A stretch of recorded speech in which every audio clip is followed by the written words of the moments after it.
Hello there everybody, a very good morning to you all and welcome back to howtotrade.com. Welcome back to another live stream here in our trading room and of course across our social media channels which are on X, on LinkedIn and on Facebook and YouTube as well. We are live on all of those channels. So if you're around this morning, feel free to pop up and say hello. It'd be good to hear from you.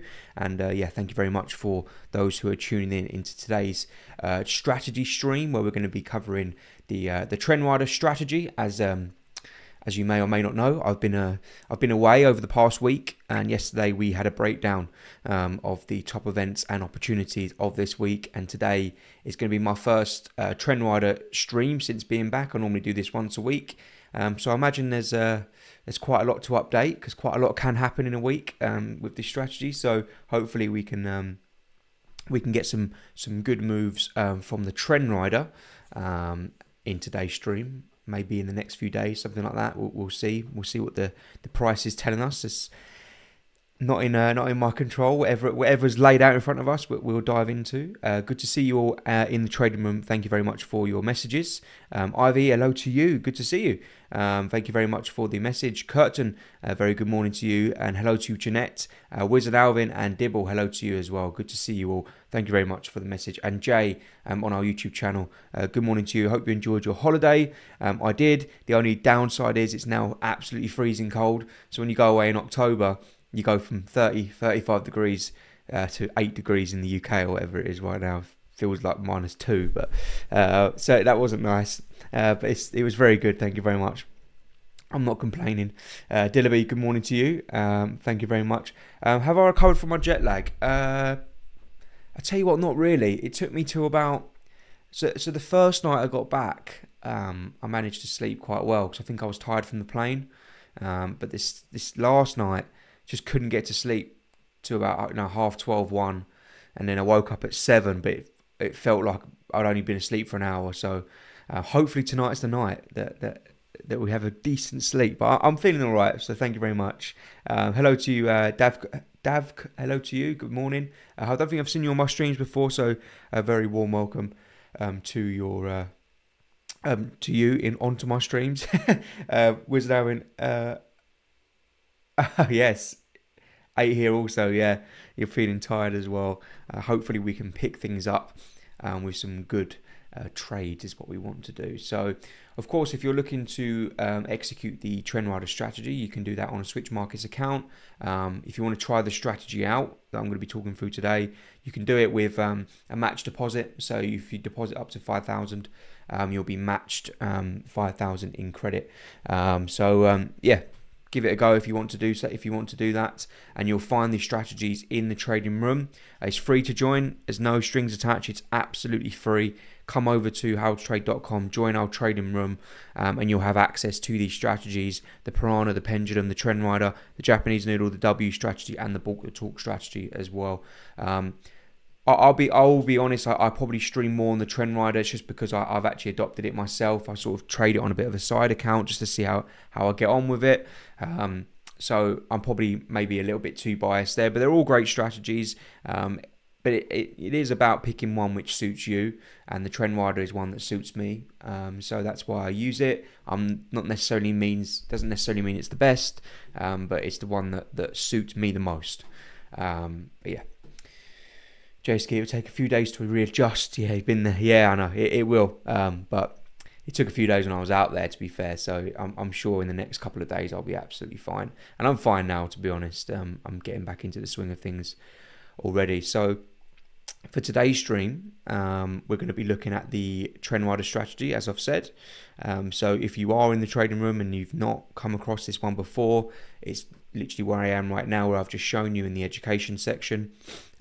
You can watch the video, which is a 7-8 minutes long video. It's not long at all, and you'll also notice that we've got PDFs from which you can download as well, where you can dive through the actual rules of the strategy, some examples, an overview of it as well.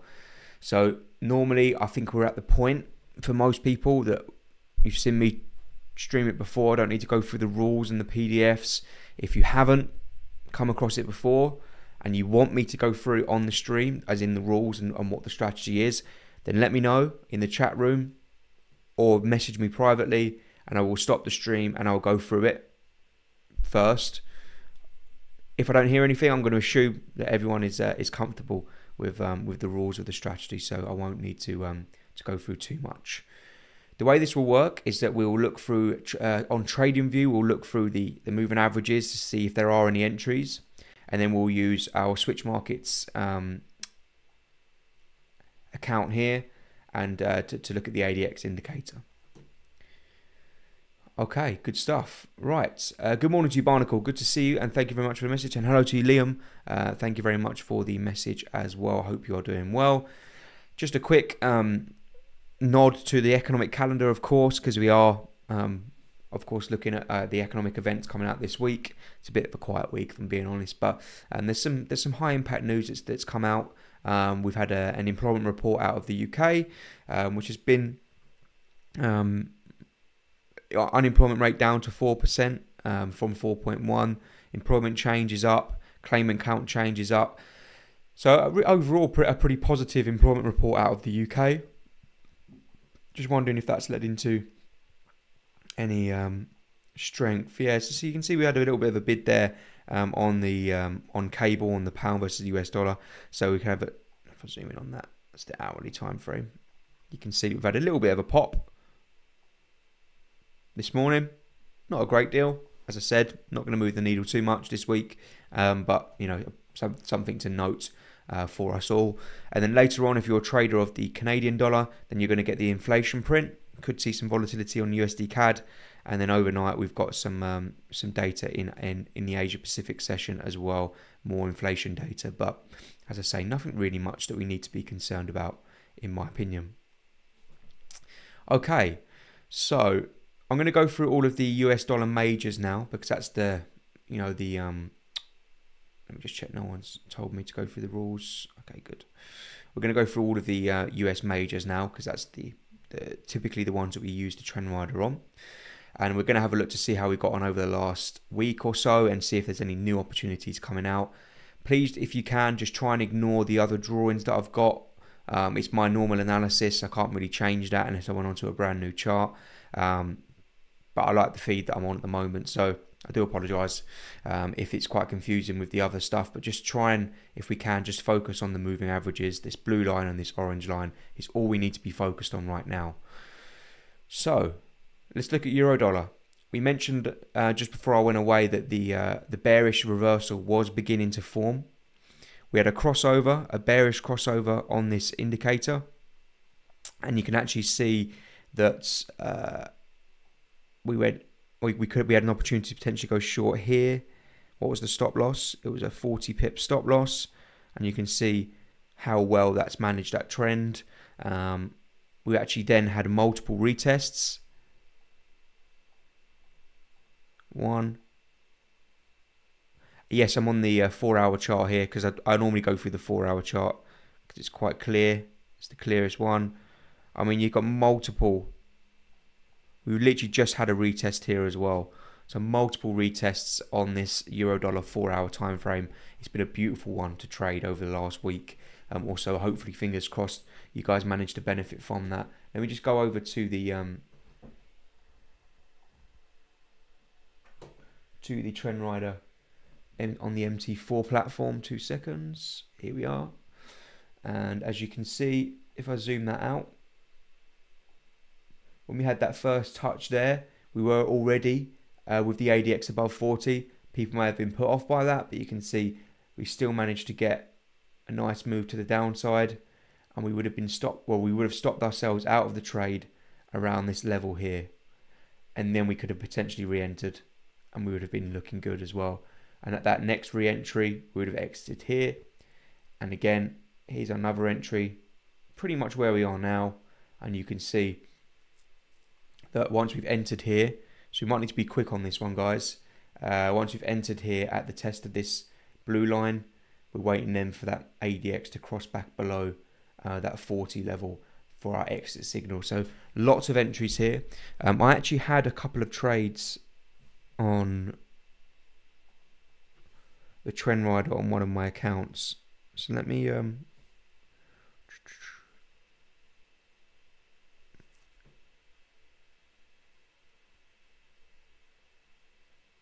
Okay, so don't know if you'll be able to see that, but I always like to, if I place the trade, I do like to show you guys.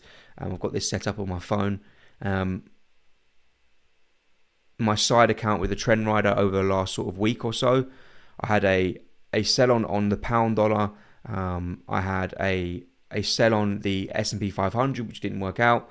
I had another sell on the pound, which was a re-entry that worked out, and the USD yen worked out. So we'll talk through that in just a second. There we go. So you can see that's worked out quite nicely. Those trades, and they were all just Trend Rider trades. So if I look at the ones that I actually entered, one of them was the pound versus the US dollar. You can see we had quite a collapse in. Oh yeah, sorry, you can't see that. Now you can. We had quite a collapse in cable. You can see that. Now, this looks like it touched, but obviously the moving averages, they are lagging indicators. Now, I didn't see that touch at the time.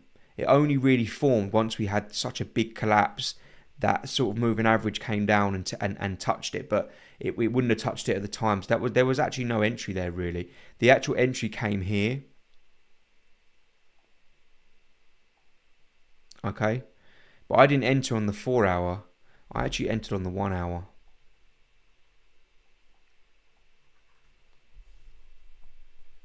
And I entered at 32834.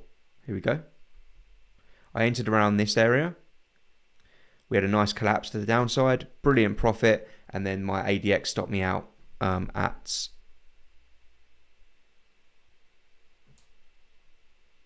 31702. Here is where I stopped out. So I missed out on another 100 pips profit, but that was the rules. I also had another re-entry, which came along the lines here, because you see we had multiple retests. I entered around here. We had another entry there. I did put minimal risk on that. I didn't make a lot on that because actually the gap really wasn't 30 pips at the time. But I had other confluences which were pointing me in the direction of more dollar strength and pound weakness. So I'm happy with that. And then since then we've seen the market sort of base out a little bit. And we had some more retests here. We're now sort of in no man's land. We can't really enter here because we've broken above the EMA 12 and we've tested the EMA 36. And also we are still, as I've said on previous streams, within bullish structure on the cable. So you can see actually we could have some upside here. So nothing really going on cable. Euro dollar, definitely potentially could have a re-entry at the next test there, or you may have to sacrifice. What's the gap actually? The gap is 30 pips. So that is a re-entry. So you could enter there if you want to, as per the rules of the strategy. USD versus the Swiss franc, if you're interested. We've only got a gap of 25 pips here on this crossover. Did we get a 30 pip gap at any point?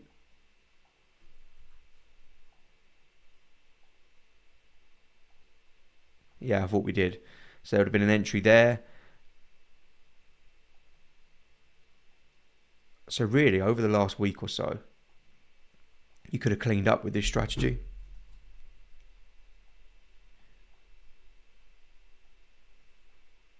What's the ADX on?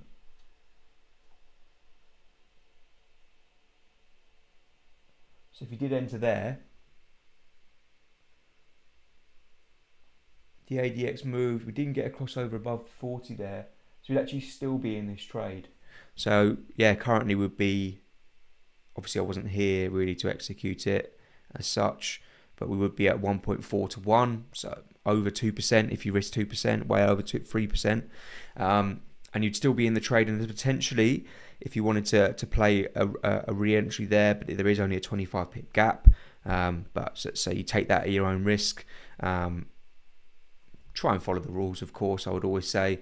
But with re-entries, and you're sort of doing 0.25% or 0.2%, you can sort of give yourself a couple of pips in either direction on the retest, because at least you've got the good entry from the initial one.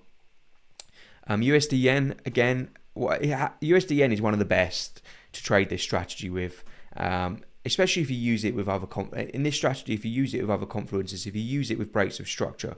What do you consider a retest? Is it when the wick touches the 12 EMA or when the candle bar actually touches it? Well, it'll be the candle bar at the time, but then when it rejects, it will leave a wick. So any time you see the price touching the EMA 12, that's a test of it, right? It could be a full candle.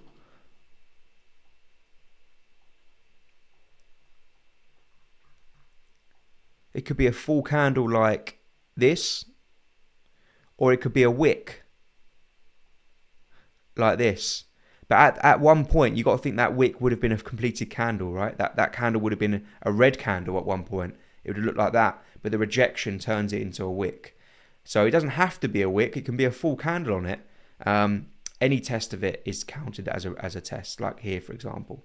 But the best ones are when you see the candle close, sort of the candlestick go below or above it, and then you get that rejection.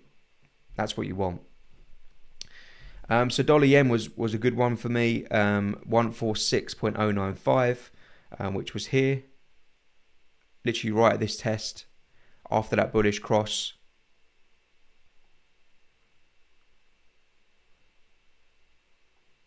I actually got a slightly better entry there, not to brag. And you can see that the market, how that followed that trend really nicely. However, I did have an exit signal after that test there. I did have an exit signal, which was here. Actually, no, wait.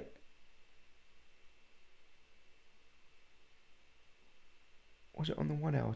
Might have been on the 1 hour I entered that trade. I can't actually remember. Might have been on the 1 hour time frame, to be fair. But I had an exit signal at 148.360. So, yeah.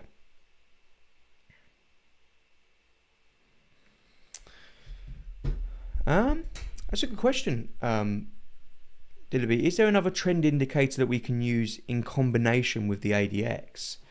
I'll have to get back to you on that. It's a good question. I'm trying to think of the top of my head. The ADX is the best one for me. I'm thinking maybe you could use the TRIX indicator. If you've come across that before. But I'll have a think about that and get back to you. It could be an extra confluence that you could add on to. But I mean, the ADX does do the job. And what about this? It's got to be chart of the day, isn't it? Look at USD CAD. I don't think we actually ever really got I don't actually think we ever really got a 30 pip gap within this test. Oh, we actually did.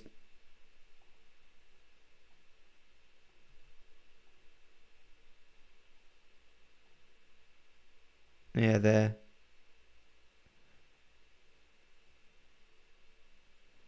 But just for the point of the exercise on the 1 hour time frame this is, look how well that EMA 12 was respected throughout this trend. It's a really good EMA to use. 2.47 to 1. I mean, look. Our first test after the crossover came here.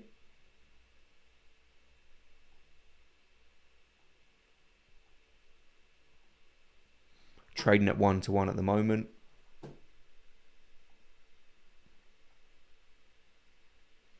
Look at the ADX.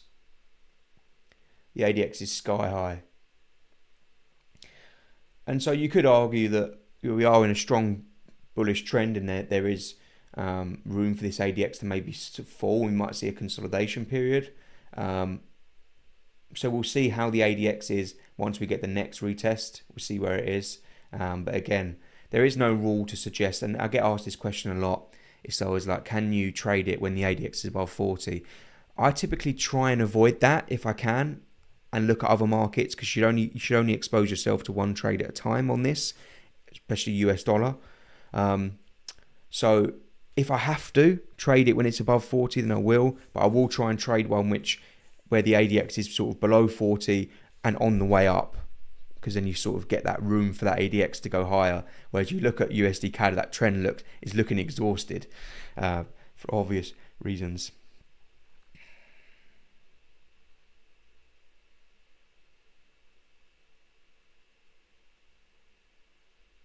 So it'll still be 30 pips on MT5, Matthew. On any of them, any platform on anything, it's 30 pips. Euro dollar. Yeah, euro dollars. Yeah, we looked at euro dollar just a minute ago. I quite like this.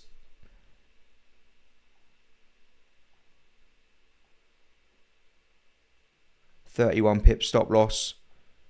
You know, there's some room for this to potentially have another leg lower. We have already had multiple entries and retests. So you could argue, because I always say to myself when I trade this, I'll always try and get in at the first retest of 30 pips. The first one. When it falls 300 pips away from that first retest, I'm a little bit hesitant to go and bang 2% on that. But this might be a good sort of 0.5% opportunity to look for. I actually made over 5% in the last 2 weeks. So there's no rush here. I'm happy to let these moving averages, you know, cross over again and show a bit of consolidation. It might take a few weeks, and then we get another crossover back to the upside or back to the downside, and then that trend starts again. Because remember, the market won't always trend. It only trends sort of 20-30% of the time. There will come a time where the market consolidates and those moving averages start to join together, and it starts to be a bit choppy. That's when that's when the trend resets, and this is where you have to understand market structure. And then the next move after that is when the new trend begins. That might be a continuation to the downside. It might be a reversal. I don't care what it is. I'll follow it if I can. I mean, if you like to trade on the stock market, look at that US 30 retest after the bullish cross. Beautiful. It's actually right where I've got a demand zone, where I've actually got a buy limit. So that could have worked out quite well. Gold, as you can see, is in a period of consolidation at the moment. So a bit choppy there. S&P 500 again. Beautiful retest of that EMA 12 right on those all-time highs. Explosion to the top side. I know you're not meant to use it on the stock market, but it can work. It definitely can work. You can see here again, there's our break of structure. We've had a break of this high, and you can actually see right now there's a potential trade coming up for the Nasdaq at 20,300.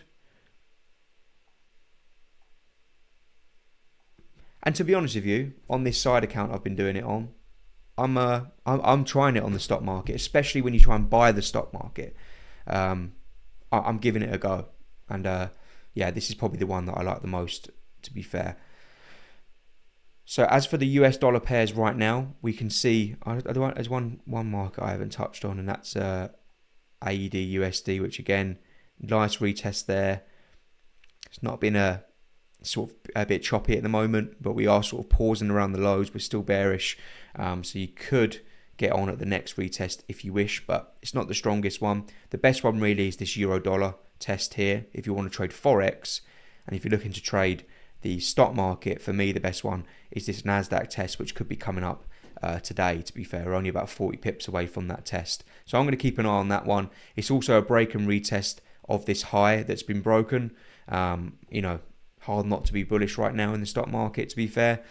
So I quite like the idea of trying to jump into that if possible on stocks, especially with inflation potentially ticking higher, if that's the case. So you can trade it as a strategy on its own, or you can use other confluences as well. But you've seen how over the last couple of weeks, if you was on the ball and you had this set up, there were some fantastic opportunities.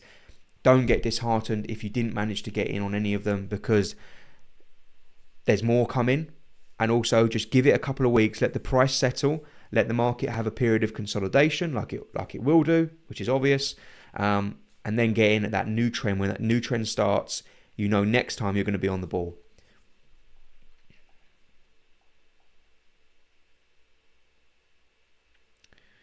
Yes, Bryn98. Yeah, I've got a position in crude, which isn't really working out. Looks like I might take a bit of a loss here, which is fine. It follows all the rules of my strategy. I can tell you what happened and why crude is falling.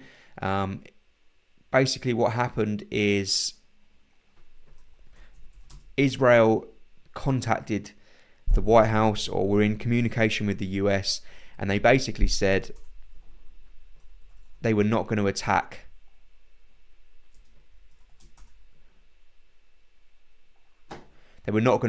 oil reserves, and that they would target military instead.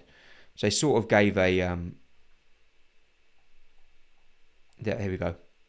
So the oil price decline as Israel reportedly assures the US it will avoid targeting Iran's oil or nuclear facilities. So the concern and the reason why we saw a bit of this surge was because of obviously the Middle East conflict and the threat on targeting oil reserves. Israel have come and told the US they're not going to do that, and as a result, oil prices fall. And that's really the story at the moment. So yeah, this trade is struggling, to be honest with you. But I kept the limit in there because it still followed my technical, so I was still happy with that. But as you can see, I might take a loss there, and that's fine. When I put that in my journal, I'll say, look, I followed the rules. I had a 4-hour demand zone, which is, I'm still in play. There's a 4-hour demand zone here, sitting on the 61.8. And yeah, as Jay says on the YouTube, for now, they said they're not going to do it. Doesn't mean they're not going to do it, but obviously that's what the markets have interpreted at the moment. So yeah. Okay, good stuff, everybody. That was a really, really good and productive session. I hope you enjoyed it.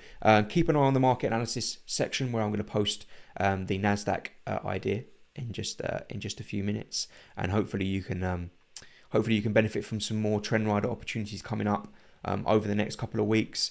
Until then, I do hope everyone has a good trading day. Any questions, any concerns, feel free to get in touch with me in the trading room. Thank you very much for your time and patience, and I hope you enjoyed today's stream.